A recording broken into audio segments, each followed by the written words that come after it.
Good day, YouTube. This is Jay Money with Falling Forward Financial. If you follow my channel, well, you should be following my channel.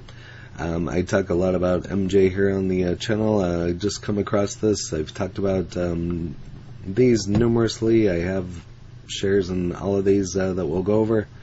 But why Tilray, Canopy Growth, and Aurora are stumbling today. This was out on the 26th, which was also my birth date. So another good day to celebrate. So it's been a good weekend. So MJ administration and Opportunity Act doesn't seem likely to pass in the United States.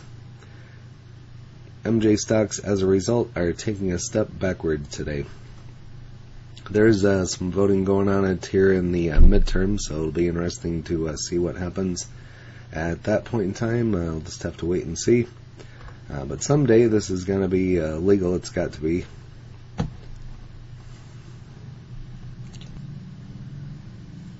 But like I said, someday this has got to be legal. So major reforms in the United States are likely in the near term, according to a key senator. So Canadian MJ stocks are under pressure yet again today. Tilray stock was down 5.4%. I kind of like to see these down, that way I can buy more. So these are all long-term hold for me. I mean, yeah, it does piss you off when you see your stocks in the red, but if they continually stay there, I just try to buy all the more I can, lower the cost basis, or get it about down to the point of what it's currently selling for, and then eventually it's going to go up. These are all going to go up because this has got to be legal someday. I don't know when, I'm just saying. And Canopy Growth equity was in the red by 7.3%. Aurora down 9.41%. Shares were lower by 7%. What's weighing on these stocks today? Yesterday, Democrat Senator Ron Wyden admitted in comments to a Public Policy magazine, American Prospect, that the MJ administration and Opportunity Act, CAOA, is unlikely to have the 60 votes required to pass. So if you want to get this legal, go out and vote. Vote the people in that are going to bring these and get these legalized. So what? Wyden is a co-sponsor of the CAOA, along with the fellow Democrats, Senate Majority Leader Chuck Schumer and Senator Cory Booker, is a comprehensive reform bill aimed at removing MJ from the Controlled Substances Act, setting up a regulatory framework for MJ at the federal level, and prioritizing restorative and economic justice for those with prior MJ convictions. Unfortunately, the all-encompassing nature of the massive bill is likely to be its downfall. The long and short of it is the CAOA contains elements that are deeply unpopular with the key political groups. Due to the discord, Wyden thinks the bill will ultimately be broken apart in order to pass the measures with the most support, such as MJ banking reform, research provisions, and veterans' health. So here we have Tilray, $2 billion market cap, a day's range of 380 to 408, so about a 28-cent swing in there if you wanted to trade it. 52-week range of $3 to $14.27. It's got to hit that level at some point down the road.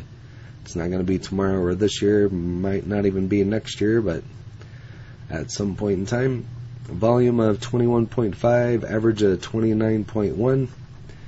So why is this political setback impacting shares of Tilray, Canopy Growth, and Aurora today? In brief, these top three Canadian cultivators desperately need access to larger international markets, such as the United States.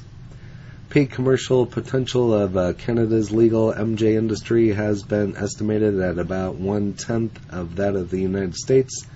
Limited playing field is a key reason for Tilray, Canopy Growth, and Aurora MJ have all struggled to considerably turn a profit since their inception. So as federal prohibition in the United States seems likely to continue for the foreseeable future, it's not surprising that the investors are moving to the sidelines today. So now what? Tilray, Canopy Growth, and Aurora may have their may have no choice than to expand beyond MJ until the United States market finally opens up. Aurora, in fact, is already making moves to go this route. Yesterday, the MJ company announced a deal to acquire the vegetable propagation and ornamental flowers business Bevo AgTech. While more SNDL, another top-notch Canadian, I've also talked about them numerous times. Canadian MJ company jumped into the liquor retail business earlier this year with its acquisition of Alcanna. It's a fairly safe bet that Tilray and Canopy Growth are probably also looking for ways to boost revenue through non-MJ ventures. So all good points, all points that I've kind of talked about on other MJ videos. I still think the biggest catalyst on a lot of these is, of course, legalization and the CBD infused drinks and all the other products that they're going to be coming out with. So, like I said, these are all long-term holds for myself, and just trying to acquire as much as I can at the cheap prices. So. But if you have Tilray, Canopy Growth, CGC, or Aurora, ACB, or SNDL, SNDL, list that in the comments, along with your cost bases, any other information you'd care to share. And if there's any other MJ stocks out there you want me to take a look at, make a video about it, I'd be happy to do that as well. And if you haven't smashed that like button yet, go ahead and hit that for me, as well as subscribing, and hit the bell so you're notified of when the next videos drop. Again, this is J Money, Falling Forward Financial. Happy trading, happy investing, stay green. Cheers.